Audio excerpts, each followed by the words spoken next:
അല്ല, അവരുടെ പ്രകടന പത്രികയിൽ പറഞ്ഞിട്ടുള്ള പല കാര്യങ്ങളും ഇതുവരെ നടപ്പാക്കാൻ കഴിഞ്ഞിട്ടില്ല. പ്രകടന പത്രികയിൽ പറഞ്ഞിട്ടുള്ള കാര്യങ്ങൾ അവസാന നിമിഷമല്ല നടപ്പാക്കേണ്ടത്. പ്രകടന പത്രിക എന്ന് പറയുന്നത് ഒരു ഗവൺമെന്റ് അധികാരത്തിൽ വന്നാൽ ആ ഗവൺമെന്റ് ഇന്ന കാര്യങ്ങൾ നടപ്പാക്കും എന്നുള്ളതാണ് പ്രകടന പത്രികയിൽ പറയുന്നത്.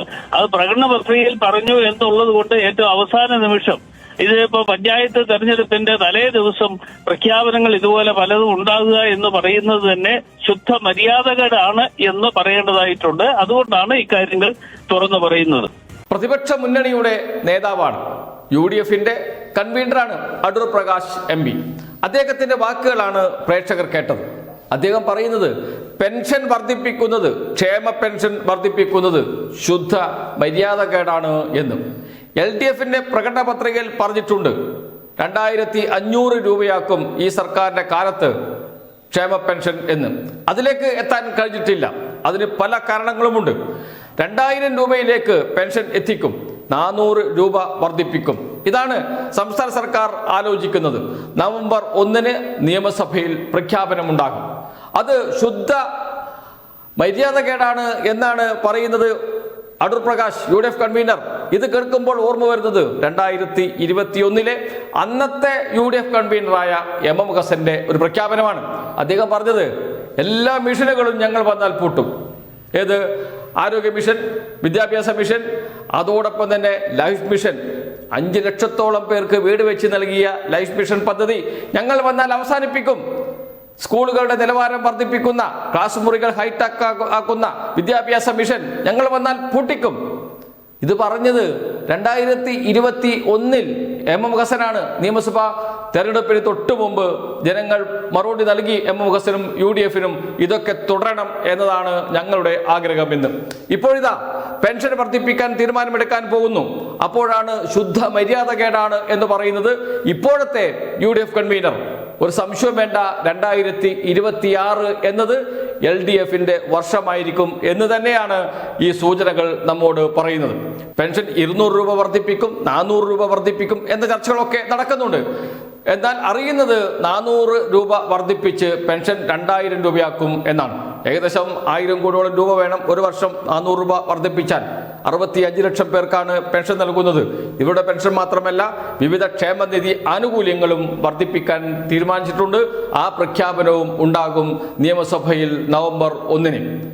ഇതുമാത്രമല്ല, ജീവനക്കാരുടെ DA കുടിശ്ശിക 2 ഗഡു വിതരണം ചെയ്യാനുള്ള പ്രഖ്യാപനം ഉണ്ടാകും എന്നാണ് കേൾക്കുന്നത്. 5 ഗഡുവാണ് ശേഷിക്കുന്നത്. അത് എപ്പോൾ നൽകുമെന്ന് ഘട്ടം ഘട്ടമായി തീയതി പ്രഖ്യാപിക്കുന്ന അടക്കമുള്ള നടപടികൾ നവംബർ 1 ഉണ്ടാകും എന്നാണ് അറിയുന്നത്. അതോടൊപ്പം തന്നെ ശമ്പള പരിഷ്കരണം, 5 വർഷം കൂടുമ്പോൾ ജീവനക്കാരുടെ ശമ്പളം പരിഷ്കരിക്കേണ്ടതുണ്ട്.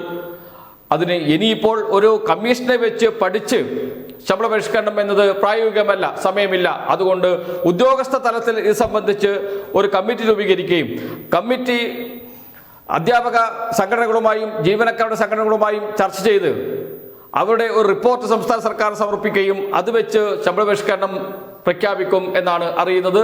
വെറും പ്രഖ്യാപനം നടത്തുക മാത്രമല്ല, ഈ സർക്കാരിന്റെ കാലത്ത് തന്നെ പെൻഷൻ വിതരണം, വർദ്ധിപ്പിച്ച പെൻഷൻ വിതരണം ചെയ്യും. ജീവനക്കാരുടെ DA കുടിശ്ശിക 2 ഗഡു നൽകും. അതോടൊപ്പം ശമ്പള പരിഷ്കരണം നടപ്പാക്കി ഒരു മാസം ജീവനക്കാർക്ക് ശമ്പളം നൽകും, വർദ്ധിപ്പിച്ച ശമ്പളം നൽകും എന്നാണ് സംസ്ഥാന സർക്കാർ തീരുമാനിച്ചിരിക്കുന്നത്. പ്രഖ്യാപനം നവംബർ 1 കേരള നിയമസഭയിൽ ഉണ്ടാകും എന്നാണ് കേൾക്കുന്നത്. മറ്റൊരു പ്രധാനപ്പെട്ട കാര്യം, അംഗൻവാടി ജീവനക്കാരുടെ ആനുകൂല്യം വർദ്ധിപ്പിക്കില്ല എന്നൊക്കെ പറയുന്നവരുണ്ട്. വർദ്ധിപ്പിക്കും. അതോടൊപ്പം തന്നെ അംഗൻവാടി ജീവനക്കാർ വിവിധ തലങ്ങളിൽ ജോലി ചെയ്യുന്നവർക്കുള്ള ആനുകൂല്യങ്ങൾ എല്ലാം വർദ്ധിപ്പിക്കാൻ പോവുകയാണ് എന്നാണ് അറിയുന്നത്.